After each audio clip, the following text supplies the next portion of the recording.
Você está ouvindo o audiobook de O Livro dos Espíritos de Allan Kardec. Este é o capítulo 6, da conclusão. Falsíssima ideia formaria do Espiritismo quem julgasse que a sua força lhe vem da prática das manifestações materiais, e que, portanto, obstando-se a tais manifestações, se lhe terá minado a base. Sua força está na sua filosofia, no apelo que dirige à razão, ao bom senso. Na antiguidade, era objeto de estudos misteriosos, que cuidadosamente se ocultavam do vulgo. Hoje para ninguém tem segredos. Fala uma linguagem clara, sem ambiguidades. Nada há nele de místico, nada de alegorias suscetíveis de falsas interpretações. Quer ser por todos compreendido, porque chegados são os tempos de fazer-se que os homens conheçam a verdade. Longe de se opor à difusão da luz, deseja-a para todo o mundo. Não reclama crença cega. Quer que o homem saiba por que crê. Apoiando-se na razão, será sempre mais forte do que os que se apoiam no nada. Os obstáculos que tentassem oferecer a liberdade das manifestações, poderiam abafá-las? Não, porque produziriam o efeito de todas as perseguições. O de excitar a curiosidade, e o desejo de conhecer o que foi proibido. De outro lado, se as manifestações espíritas fossem privilégio de um único homem, sem dúvida que, segregado esse homem, as manifestações cessariam.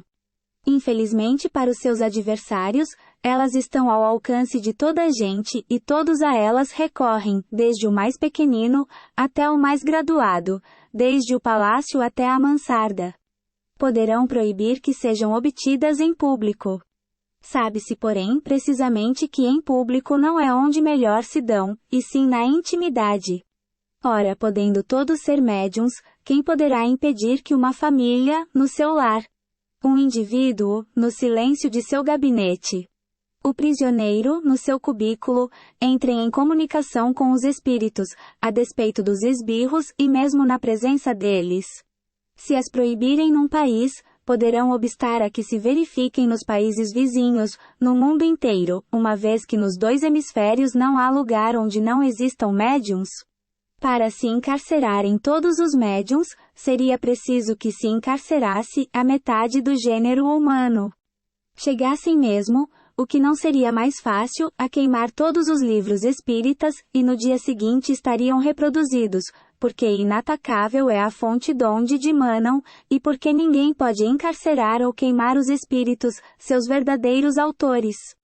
O espiritismo não é obra de um homem. Ninguém pode inculcar-se como seu criador, pois tão antigo é ele quanto a criação.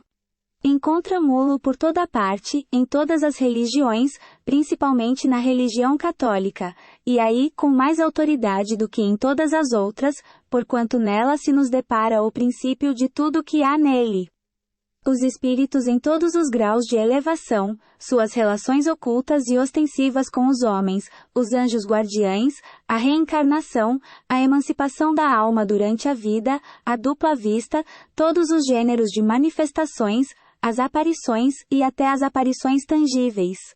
Quanto aos demônios, esses não são senão os maus espíritos, e salvo a crença de que aqueles foram destinados a permanecer perpetuamente no mal, ao passo que a senda do progresso se conserva aberta aos segundos, não há entre uns e outros, mais do que simples diferença de nomes. Que faz a moderna ciência espírita? Reúne em corpo de doutrina o que estava esparso. Explica com os termos próprios, o que só era dito em linguagem alegórica. Poda o que a superstição e a ignorância engendrarão, para só deixar o que é real e positivo. Esse o seu papel. O de fundadora não lhe pertence. Mostra o que existe, coordena, porém não cria, porque suas bases são de todos os tempos e de todos os lugares. Quem, pois, ousaria considerar-se bastante forte para abafá-la com sarcasmos, ou ainda com perseguições?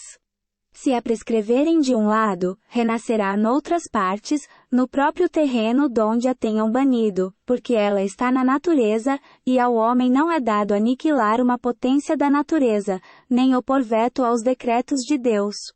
Que interesse aos demais, haveria em obstar-se à propagação das ideias espíritas. É exato que elas se erguem contra os abusos que nascem do orgulho e do egoísmo. Mas se é certo que desses abusos há quem aproveite, a coletividade humana, eles prejudicam. A coletividade, portanto, será favorável a tais ideias, contando-se-lhes por adversários sérios, apenas os interessados em manter aqueles abusos. As ideias espíritas, ao contrário, são um penhor de ordem e tranquilidade, porque, pela sua influência, os homens se tornam melhores uns para com os outros, menos ávidos das coisas materiais, e mais resignados aos decretos da providência. Ponto.